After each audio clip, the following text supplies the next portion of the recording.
I'll let you take all the first intros. I'll take second. Sound good?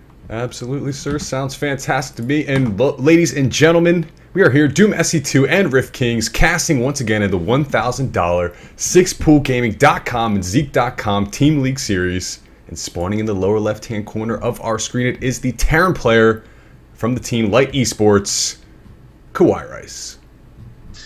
And his opponent, representing Team Tactical Carnage, TAC, it's the Purple Zerg, Bob Moo. And I don't know, the name's not that silly, but it cracks me up just to say it, so that's all good. I like it. Now, TAC, as we discussed a little bit earlier, they're kind of newer to the scene. They're definitely not as established as Team Light, and I mean, Team Light starting with a player like Kawhi Rice.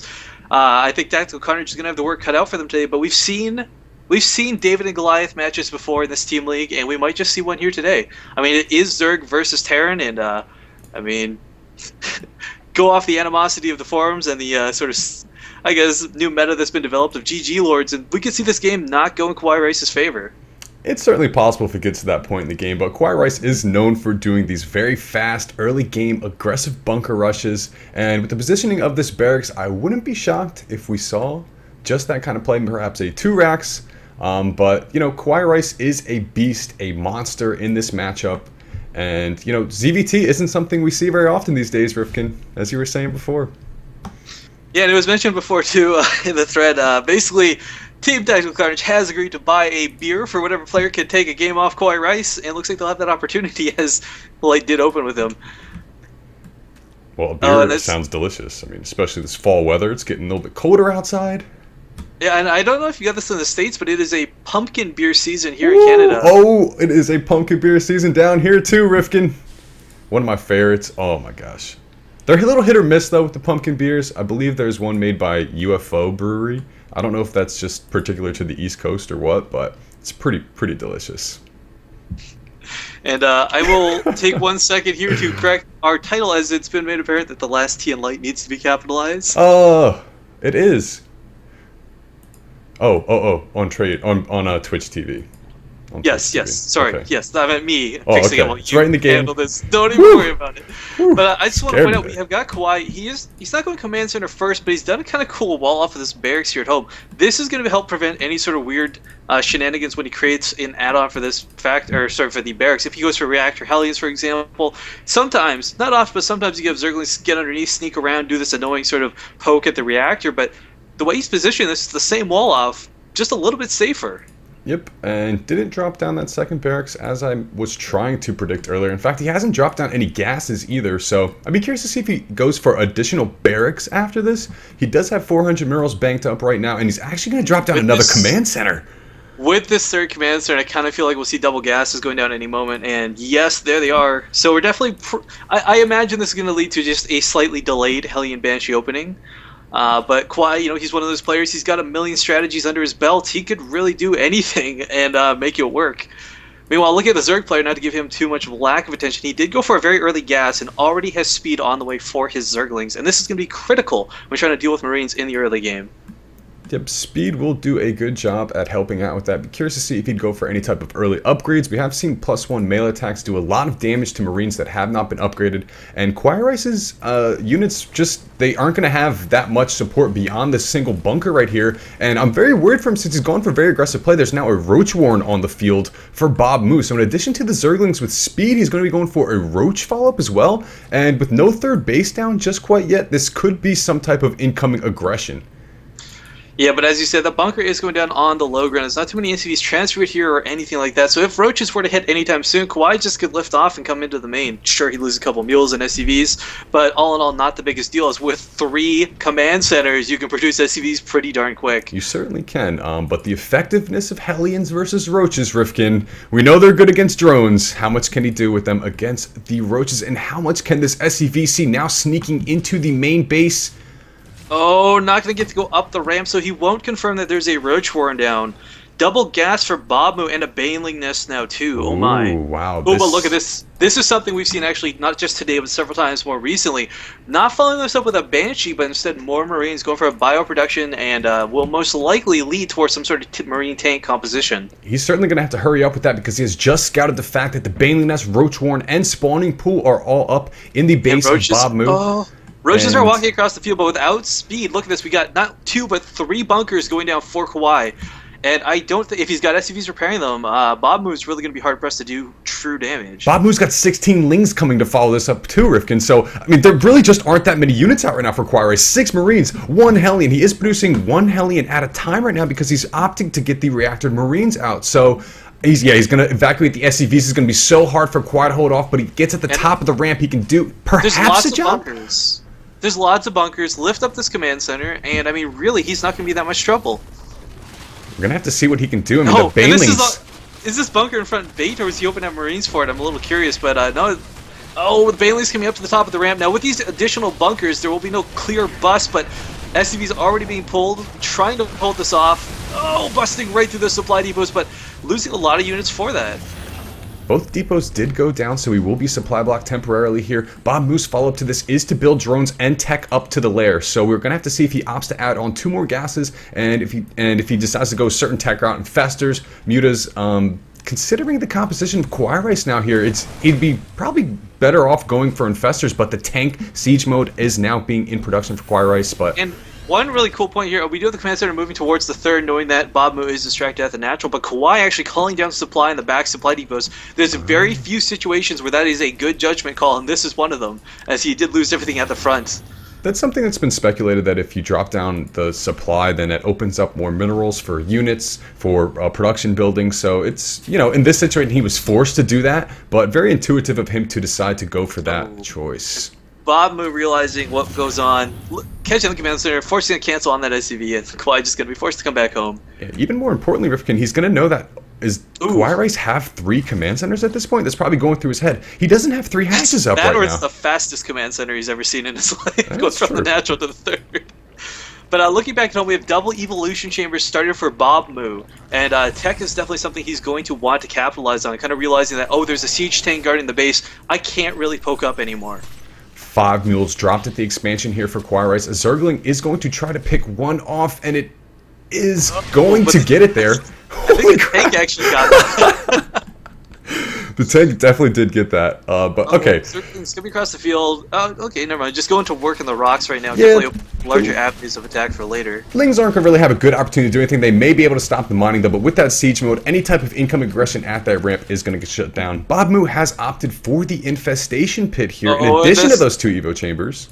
And the Roach is eating a shell of tank fire. This is a beautiful positioning for Kawhi's tank, because of course it is on the high ground and has, look at the range on it, Doom. It covers every avenue right now. I love siege tanks. It's got the largest range in the game before the Tempest becomes a factor in Heart of the Swarm. But it's a great way to stop down the Zerg aggression, and Bob Moo is being very proactive with his units right now, getting in Kawhi Rice's face, checking to see if that 3rd goes down, but he is dropping a Ling back here. I was going to say he may have left too early to see this 3rd CC being dropped, but dropping a hatch of his own at the 3rd as well, too. And Stim's just about finished for Kawhi. We'll see whether he chooses to stick to that strictly as... Oh. Yeah, I don't know who Talia is. They shouldn't have been here, but that's okay. It's all good. Whatever, guys. But just discussing Kawhi's Marine choice here. He's got such a large Marine composition. There's no Starport or Medevacs on the field just yet. Kawhi pointing out the obvious here. Okay, we're back. But yeah, this stim is going to be very deadly. Starport only just now starting, and I mean, all these Marines, there's nothing to heal up that stim. He's got to be careful. He doesn't want to just spam it and use it uselessly. But, trying to protect the 3rd right now. This huge wave of Marines. He'll be able to deflect that very easily here. Bob Moo is going to have to make a decision whether or not he wants to go and opt for more aggression after his 3rd base gets up, or expand across the map. His creep spread hasn't gotten too far across the map yet, which is something to be a little bit weary of going into the late game here. But with his lair up, with Baneling speed on the way, +1/+1 is about to finish here for his melee units too. We're going to have to see what he decides to do, if he guys opt for that offensive mode or the defensive posture. Do you see the centrifugal hooks? I can't pronounce that word today, but Bane speed is on the way. Yes. And I think Bob Moo's looking to turn all these Zerglings into very, very cost-effective bombs. Well, that's going to be really tough for him to try to get in here with at this point in the game. Kawhi Rice does have stim finished on his Marines. He has good positioning on his tanks, one on the high ground, one on the low ground. If he opts to hit this 3rd base here with the incoming supply depot wall, that could be a risky decision for Bob Moo. Bob Moo, meanwhile, does have his third base up and running, going for a macro hatch in the main base, and he's got a 68 to 58 worker lead over Kawhi Rice. Now, granted, you know, there's the whole mules, blah, blah, blah, but this is where you want to be a Zerg. Very comfortably mining, being able to have a huge bank. I would like to see Bob Moo take a fourth, maybe, while Kawhi's stuck at home, but just opting to kind of maintain his army in the middle of the field. He's hitting a nice groove here. Getting that +2/+2 upgrades for his melee units is going to help out a lot, making 24 lings in addition to this. So with that macro hatch coming up, he's going to opt for a heavy incoming aggression style. Already at that 73 drone count, and his economy is going pretty well off 3 bases right here. Taking the 4th now at his natural 4th base. We're going to see what he decides to do, though. Kawhi Rice is nice and bunkered in now with +2/+2 coming for himself. And some nice walling off of these ramps, so there's not going to be any sort of easy run by that I think Bob Moo is hoping for. And Kawhi does scout and confirm that 4th base is being constructed. We have Burrow just now completing, so those infestors are no longer quite so vulnerable, and we may see him choose to poke with it. One thing to note is that Kawhi Rice has been getting his medevacs a little bit late this game. He just got the reactor down with this starport over here, rallying them over to the 3rd base area, and it looks like he wants to move out with a couple of drops. Technically, yes, the medevacs are a little bit late, but I mean, with how little aggression Bob Moo's been showing, there's been no need to stim. There's been no chasing for these Marines, and the medevacs, just quite frankly, unnecessary till now. Yeah, but one of the best things about when you have those medevacs against the Zerg player that's opted for the Infestor tech is that mutas don't work. Look here at the natural. Look at this ramp. We see some sneaky units coming by, and there's no detection for Kawhi. Yep, we see them both, and they're going to get right past that depot there. The 3rd base is going to be... Oh, the 4th base is going to be under attack here from Kawhi. But they get in range of the turret, and oh my goodness, was that a scroll wheel Infestor tech? I don't know, but oh my god, so many Infested Terrans immediately popping. Hopefully just a shift click. But the thing is here that Kawhi Rice's drop was cleaned up. The Infestors may take down this command center. No, they are not going to do that. There's a huge army up here. Yeah, the 3rd base of Bob Moo is getting a lot of trouble. Infestors are now just popping. Preemptive splitting for these Marines at this point is the best way to defend against the incoming fungals, but we're going to have to see what exactly happens. Ooh, Infested Terrans being dropped, but there's just so many Marines to guard these tanks, they won't even get to hatch from their eggs. No splash damage whatsoever, and that hatchery does fall. Yep, Meanwhile, as well, both players racking up quite the worker kill right now. 17 workers dead for Bob Moo and 15 for Kawhi Rice. And the Infestors and the Zerglings are just kind of roaming around the middle of the field. Not quite sure how to engage into these siege tanks. Just going for broke, though. Oh, here it comes.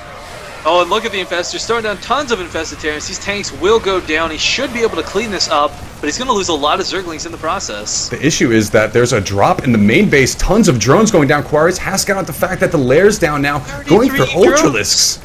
Bob Moo's going for Ultralisks here, so with the Marine tank composition, that's only going to be so effective against Ultralisks. If Kawhi opts to mix in some Marauders with this, he will be able to handle this pretty handily, I think.